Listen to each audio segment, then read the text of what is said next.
السلام علیکم ورحمۃ اللہ وبرکاتہ۔ آج کا ہمارا ٹاپک ہے استغفار کی فضیلت۔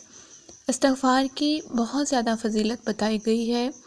حدیث شریف میں آتا ہے کہ حضرت محمد صلی اللہ علیہ وآلہ وسلم ایک دن میں 100 سے زائد بار استغفار کیا کرتے تھے، یعنی کہ اتنی زیادہ فضیلت ہے استغفار کی۔ تو اگر ہم چاہتے ہیں کہ ہم بھی ایسے ہی استغفار پڑھیں تو آپ اپنے اوپر فرض کر لیں کہ آپ ہر نماز کے بعد اپنی انگلیوں پر وہیں بیٹھے بیٹھے 20 بار استغفار پڑھیں گے، تو اس طرح 5 نمازوں کے بعد آپ کے جو ہے 100 بار استغفار پورا ہو جائے گا۔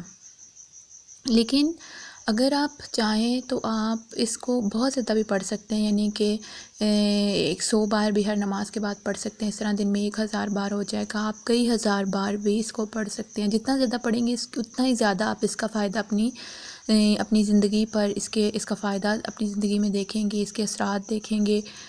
تو جو ہے اس کا فائدہ یہ ہوتا ہے کہ جب ہم استغفار پڑھ رہے ہوتے ہیں، ہماری زندگی میں ہم سے روز ڈیلی بیسس پہ چھوٹے چھوٹے گناہ سرزد ہوتے رہتے ہیں۔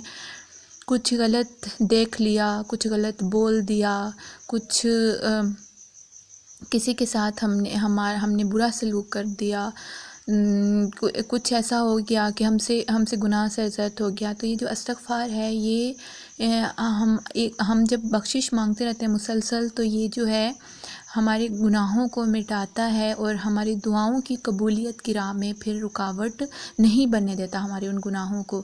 تو یہ جو ہے پھر جب آپ مسلسل استغفار کرتے رہتے ہیں تو جو ہماری دعائیں ہیں وہ قبولیت تک پہنچتی رہتی ہیں۔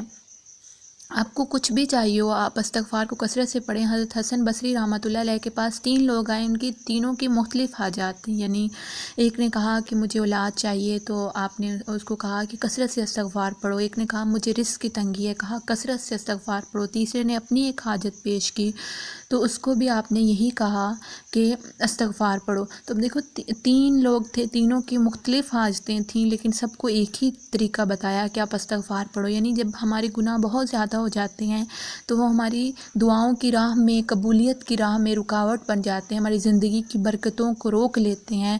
تو اللہ تعالیٰ سے یہ دعا مانگیں، استغفار کیا کریں اور اللہ تعالیٰ سے یہ دعا مانگا کریں کہ اللہ آسمان سے ہمارے لیے برکتیں اتار دے، خیر اتار دے، رحمتیں اتار دے، آسانیاں اتار دے۔